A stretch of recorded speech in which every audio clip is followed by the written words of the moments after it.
Democratic Congresswoman Barbara Lee, who's vying for a California Senate seat in 2024, reminisced about the late Senator Dianne Feinstein after being passed up by Governor Newsom to install her to fill Feinstein's newly vacant seat. Let's watch. We all have memories of Senator Feinstein. I just want to mention one to put this in context. Right after the authorization to use military force against Afghanistan in 2001 was passed, of course, I was the only one who voted no in the House and the Senate. And, Senator Feinstein disagreed with my vote, but she was an artist.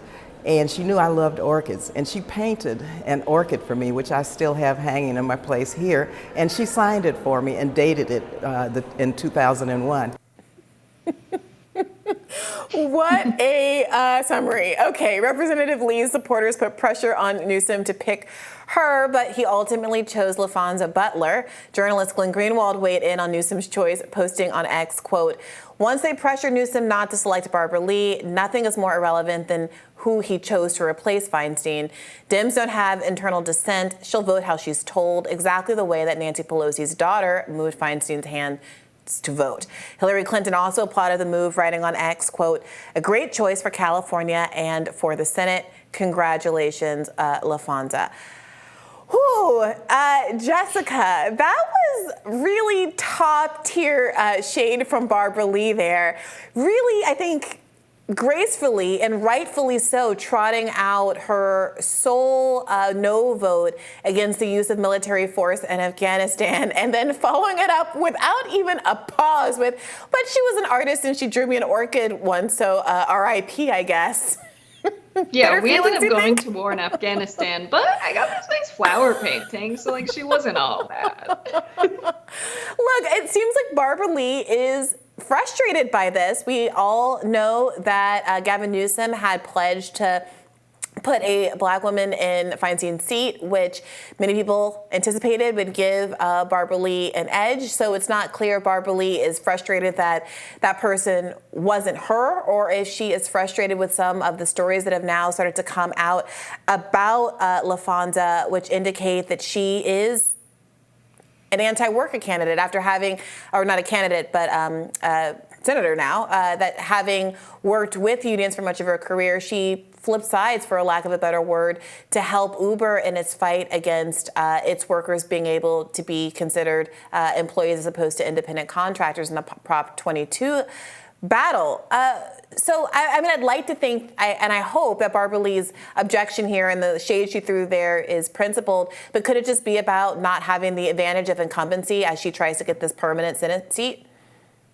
Yeah, I think the shade that Barbara Lee is throwing is clearly a kind of distaste for the pleasantries we get from candidates like Dianne Feinstein, the kind of pleasantries we get from people like LaFonza Butler, who can say very nice things in a public setting, but then behind the scenes, they end up being a lawyer that's on retainer with Uber to bust the unions, to bust the labor organizing there. If there's one thing that I think Californians care about, at least the majority of them, it's how the gig economy has impacted their ability to provide for themselves and their families. I think Gavin Newsom made a big mistake picking LaFonza Butler for this seat. I think Barbara Lee is rightfully upset that we're not having someone in this seat that's going to be a little bit progressive. We don't need Feinstein to pass off the baton to someone who says, I'm going to carry that baton and pretty much write legislation in her legacy. That's what Gavin Newsom promised she would do. That's ridiculous. I don't think that's what people want or need. I think Gavin Newsom made a mistake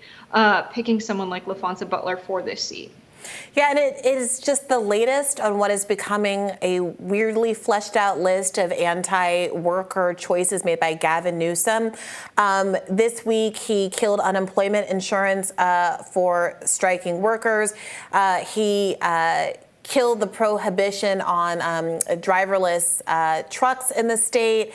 And it is a weird position for him to be taking as he is running the shadow presidential campaign against a man who is claiming to be the most pro-union candidate in American history. So what is going on here? Is he really opening up a different lane for himself because he sees himself as a potential challenger to Biden?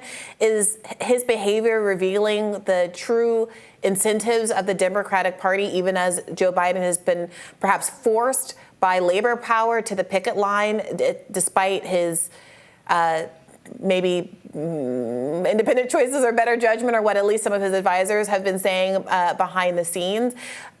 What do you make of Gavin Newsom's strategy here with this recent string of choices?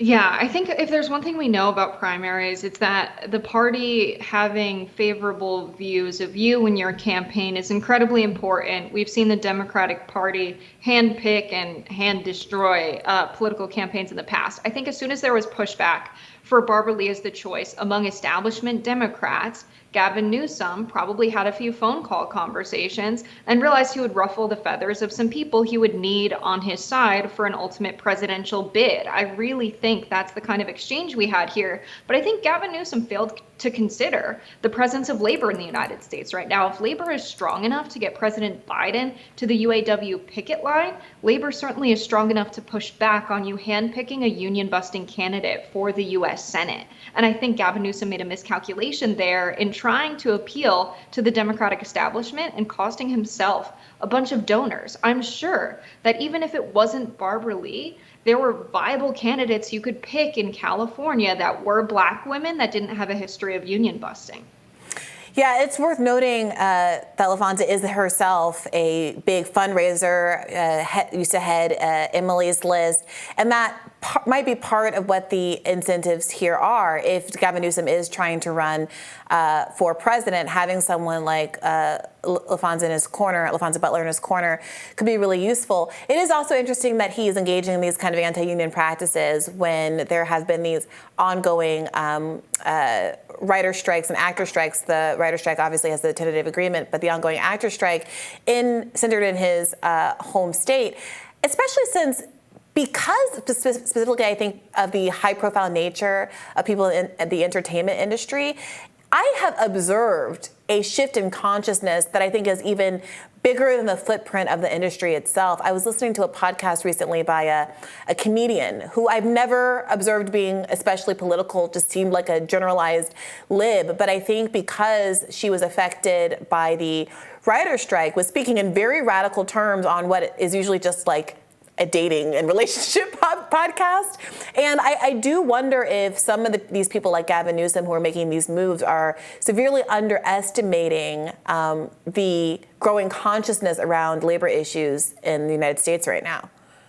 Yeah, I think media is incredibly powerful in changing people's minds. Having the writers, some of them I would assume newly radicalized by the strike, having them write for shows, late night TV shows. A lot of people get their political news from late night TV, John Oliver and the like. I think even regular TV shows, we're going to see hints of radical sentiments coming from a lot of the writers that were newly radicalized because of this strike.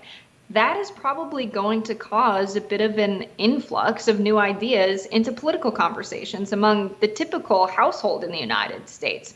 If there's one way you want to get through to people with a political message, if you can make it entertaining, you're probably going to reach a lot more people than maybe a political commentator just talking about it like we are would. When it's injected into entertainment, when people aren't expecting it, when they're disarmed, when they're not armed with the typical narratives that they get in news, when they're hearing political information, I think they're more likely to receive it. So I think there's a lot of power in having a potentially newly radicalized group of writers writing for television.